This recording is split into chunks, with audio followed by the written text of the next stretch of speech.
One thing Michele Walsh has prioritized during her time at UNICEF USA, giving more decision-making power to those closest to the communities impacted. As Executive Vice President and Chief Philanthropy Officer, Michele has utilized this more equitable approach as she takes on how she and UNICEF USA does its work. Today, she's going to walk us through what this process actually means in practice, and particularly after Russia invaded Ukraine, including getting into the barriers they anticipated from different stakeholders and the values that drove the decisions in the face of the extraordinary challenge, as well as getting into the outcomes.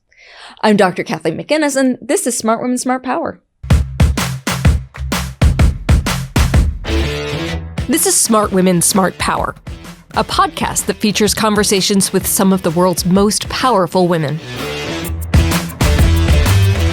I'm so happy you could join us here, Michele, today, virtually from New York in this brave post-pandemic Zoom world. It's awesome that you're able to join us this way. Thank you. It's great to be here. Really wonderful. Thank you for having me. Absolutely.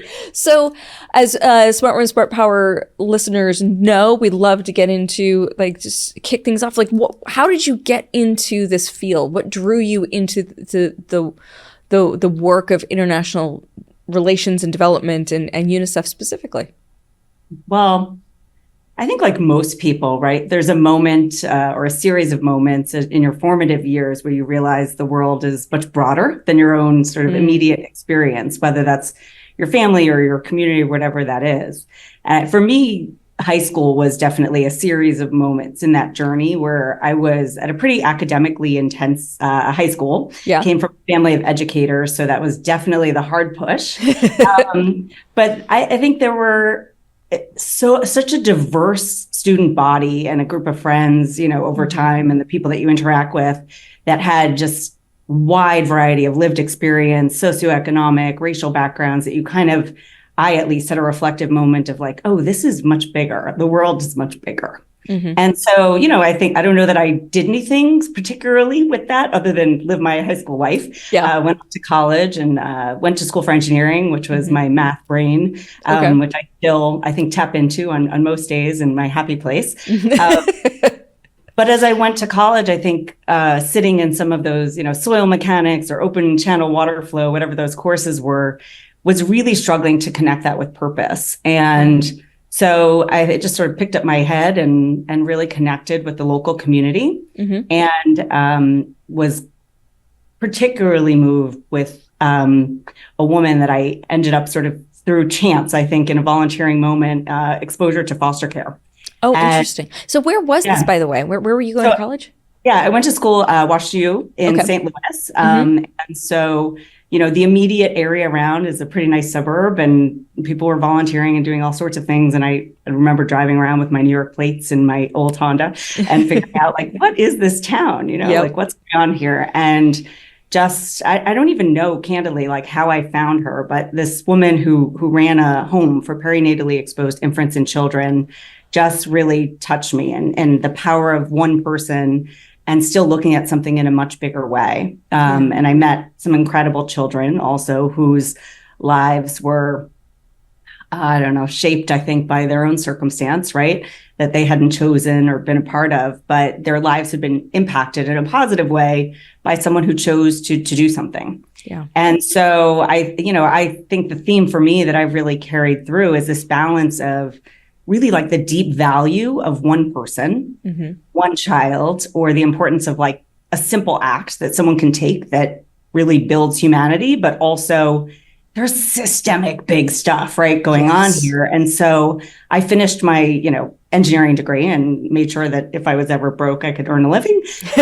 Always helpful. Into nonprofit. Yeah, I just really candidly, I was am I really going to make this pivot into the nonprofit space? Yeah. And so I graduated and went straight into foster care in New York City. Wow. And I think as much as anywhere, right? You really process that there's system level needs, and that one person matters, but that we owe it to do something much, much bigger. And when I think about UNICEF and being at a place that has like the unparalleled opportunity to drive transformation at scale, there's always that balance. We talk in the hundreds of millions, right? But there's still the one child or one person that makes that difference, or that is really important. So just sort of balancing that. And that's been my sort of thread that I've always come back to. Would you say, looking back, that there was a linear path between like that formative experience and then where you are at UNICEF?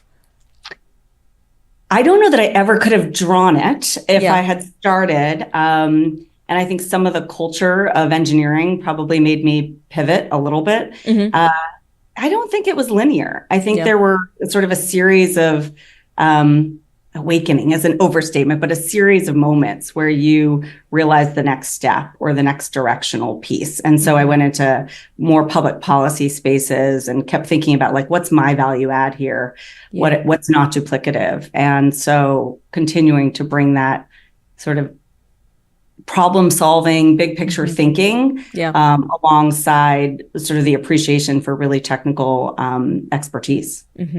Well, it's funny how it's sometimes these educational experiences that are almost perpendicular to the field, that enrich discussions, and often when we say things like having the diversity of experiences or diversity of people within a room leads to better outcomes, that's a reflection of that, right? Like we need to be able to tackle problems at all angles, including perpendicular. Absolutely. And I think early on in the nonprofit space, at least in the first 5 or 10 years, I felt very much like my brain was in a different lane than most of the people at the table. And I saw it as an asset. I mean, you could have chosen to see it another way. While I was in school, I definitely felt similarly like, hey, I'm in a different place than everyone in this room. Certainly, I know we're on this podcast, but there were many times where I looked around and thought it's like me and the other woman across the room and everyone else in this room is male. And what does that do to the space? And so not just diversity of gender, but thought, perspective, and creating space to embrace it. Right. So you've been at UNICEF, correct me if I'm wrong, but 15 years thereabouts, right? So lots happened. It's a long time. Lots happened in that time frame, to put it mildly, right? And so, here at CSIS, or I guess generally, the war in Ukraine and Russia's, full-scale invasion in 2022 has had the shockwaves we will continue to feel for quite some time. So wanted to get into what was happening at that moment for you, and what were the decisions? Let's get into what was happening. Help us have that front row seat on history that you did, as the international community is figuring out how to respond to this crisis. Yeah, I mean, I think the place where we were, it was 2022, so a little over 2 years ago now. We had been talking about engaging our partners more deeply and just really having that sort of broader view, trying to really wrap our heads around the scale of development needs and also emergency needs. And when you speak about partners, who are you? Yeah, so we talk about everything from public sector partners to private sector partners, incredible resource partners that we're looking at to generate the civil society partners that we work with as well. So pretty broadly, right? Okay. Of just how do we do a better job of storytelling, right, around the broader needs that are going on globally, right? Yeah. So we know that not everything cuts through. And at the same time, there's so much that you can share at any given moment. And there are really galvanizing moments that gain public attention. And we were here in the US, and the incredible attention that came on the heels really of that escalation of the war in Ukraine just really garnered an incredible outpouring of compassion and support from across. I would say just even that, I say mass market, but the American public really, of giving generously, plus our foundation partners, and just like really broad support and wanting to do something about really the children in particular in Ukraine. That's where we sat. But leading into that, we had already been saying, how do we make sure that we're fairly making sure that we're equitably distributing funds and making investments and bringing dollars closer to those that are making the decisions. And then we had this moment where it was like, here's all of it for Ukraine, right? Yeah. And so for us, we get to this sort of crux and this inflection point of, okay, there's 400 million children living in conflict right now. And there's an incredible need in Ukraine, and there still is. I mean, there's 3 million children roughly. There's still a need of humanitarian assistance inside Ukraine. It's dire. It's dire. And it is dire. There's donor fatigue now. These things like diapers. These are things that are not available or easily available in Eastern Ukraine. It's terrible. Yeah, just to make sure kids are like really meeting their basic needs, healthy, access to education, all of those things. Yeah. But what about the 400 million children that are in a similar context? Right. That we're not seeing an outpouring, and it's not. I don't think. At least I like not to think, and I think I don't know. I believe that people do care, that it's just not cutting through in the same way, and so we're not doing a great job of helping that story really cut through. And so what can we do in our obligation to all of the children of the world that, don't determine where they're born, to make sure that we're sort of bringing the right players to the table to distribute and invest across to meet the needs of children everywhere. Yeah. And so, we're looking at sort of an unprecedented influx, right, of philanthropic support. And how do we pivot from that moment to build broader awareness, compassion, and really tap into that moment in some way to shift investments, right? And recognize the immense growing needs that are global, and do that responsibly. And so I think, we came to the table really as a leadership team and said, like, how do we really generate more flexible support? We're not going to change what the media covers, right? I mean, we can make our efforts there, right? But we're not going to move the needle 180 degrees. And so how do we really push for what we know and believe is the right way to bring the decision-making closer to those that need it? Was there a diversity of views amongst stakeholders of how to do this? Like, or what was the appropriate level of, pushing to down to the ground? Like, how was that working? I think, our first conversation was as a leadership team here in the US, which was, where do we begin? Who are our closest partners that we could start to have these conversations with? And what are some of the barriers, right? And I think even around that leadership team table, we had a lot of varied perspectives, and not in agreement or disagreement, but just like, have we considered and what's our obligation? And I think the thing that I was really proud of is coming back to values of us as an organization.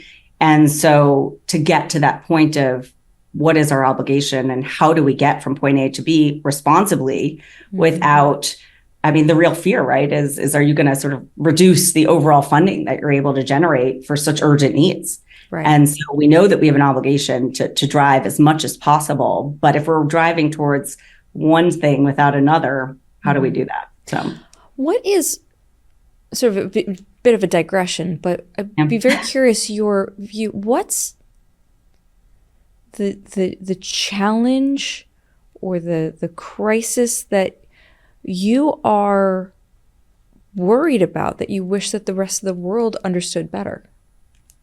You could look at anything from the Horn of Africa, where there's an incredible drought. You look at the ongoing conflict in Syria, which is so protracted, it disproportionately always impacting women, girls, children on the whole, but women and girls disproportionately in all of those.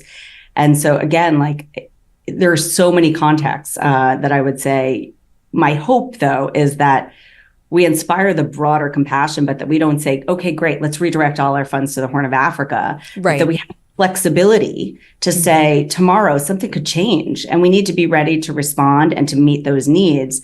And how do we build values alignment with our supporters and our partners to try and get to that better place? And understand, of course, the accountability that we have to have and the transparency that we need to have as we build some of that flexibility in so that those urgent needs to access water for basic survival, regardless of where children are, and women and girls in particular, as I said, but that they're able to access education. Yeah.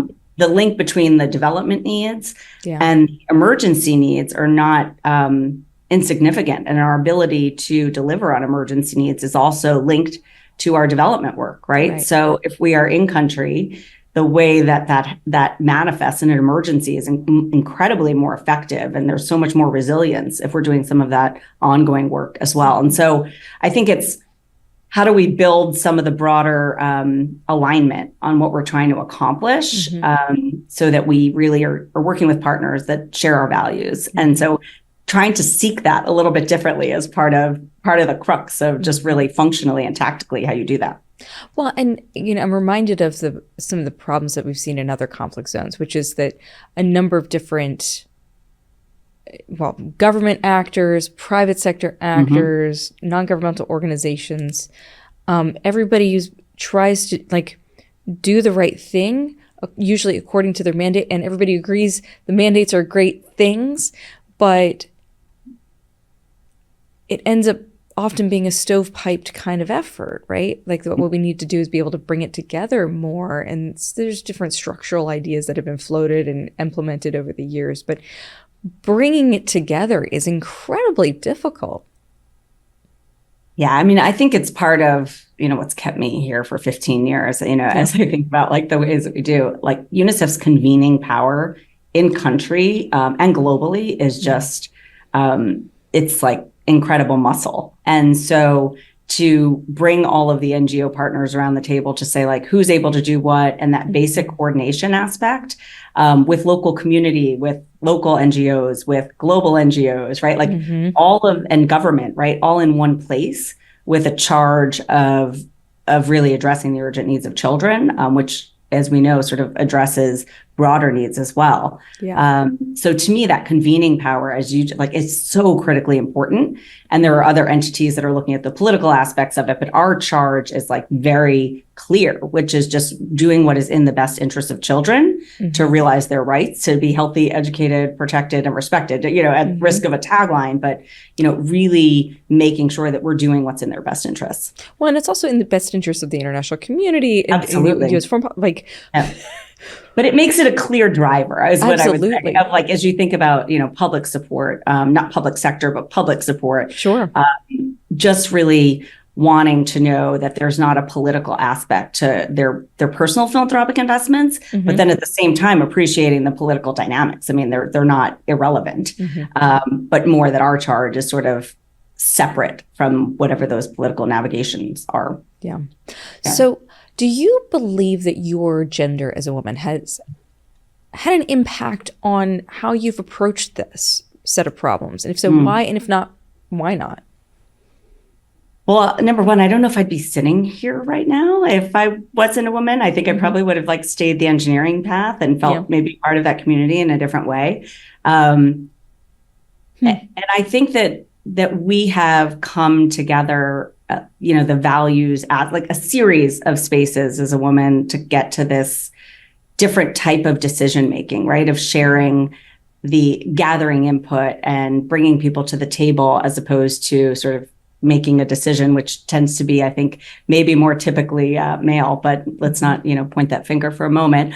And so thinking about really building that with our male colleagues as well, right? That we chose to build values. And one of our values is the power of we, which is just the recognition that it takes so many people to move the needle, and that we all have a role to play, and really appreciating the expertise or the perspective of those that help us shape where we're headed. And that goes everything from partners to leadership to, people in country or, whomever, right? That we really have to appreciate all those aspects. And I do think that there is something sort of innately powerful in terms of women and how we do that and broker that space. And so for me, driving the conversation as part of our strategy to take a moment and be really thoughtful about shaping our organizational values was a big piece of it. And I don't know that we get to that decision point in that way with all of those players at the table and really valuing that input if we hadn't done that work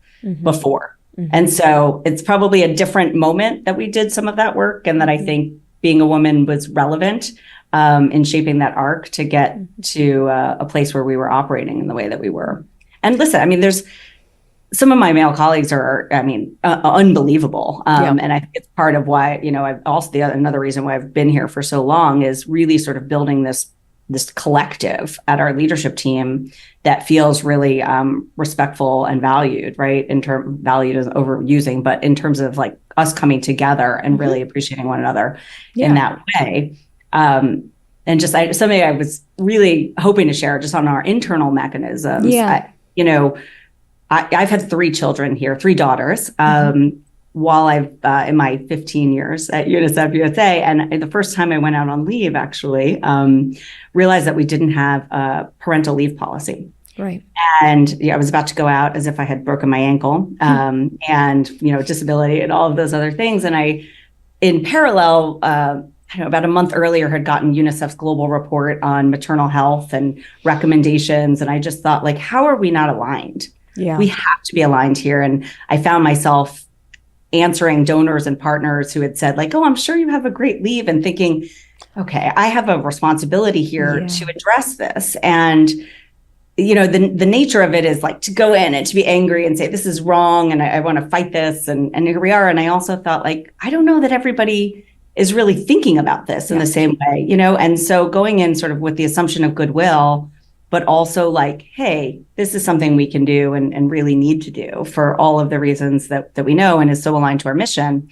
And like the male champions that push that over the line, and all of the men who have taken their parental leave so that it's not women just sort of stepping out and then men don't do that.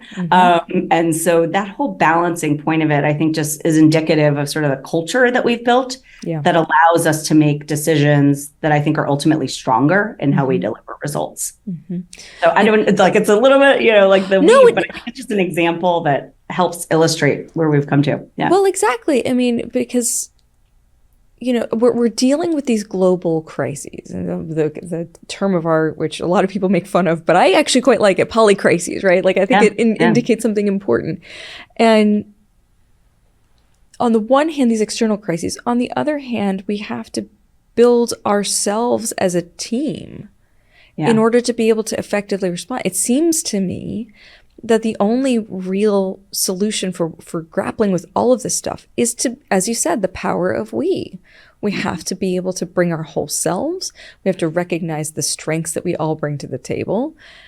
So dealing with these internal processes is exactly right. Like making sure that we can be whole parents, that we can be whole people as we address these. This is critically important. Yeah. And regardless of the programs we talk about, you have a moment where you just have to reflect and think, there's no reason that I'm the one sitting here with sort of the power in my hands and someone else is on the other end without that power. Right. Just that I was born here and they were born there, and that's it, Right. And so, thinking about our internal work is critically important to be able to do that and go home to your kids and be a good parent and recognize that injustice all at once. Absolutely. Yeah. It's a lot to hold, but it's necessary to move forward. Yeah. I think so. To wrap up our conversation, I'd be very curious, reflecting on all of this, how do you define power? Smart women, smart power. Second women, what's power? I know. It's probably like a pretty Webster's definition, right? But which is like the ability to direct or influence. But I think just even in what we've been talking about today, it's the need to share that power, right? And I think that we as women are particularly good at appreciating the need to do that because we don't always have it in the same way as an automatic. And so the ability to recognize that we have an obligation to share that power with those that are having decisions often made for them. Yeah. And so that's, I think, the gem of what I hold. Well, Michele, thank you so much for joining us today. This has been such a terrific conversation. I'm so grateful to have had the opportunity to learn from you. Oh, well, thank you so much for having me. It's been wonderful to talk to you. Take care.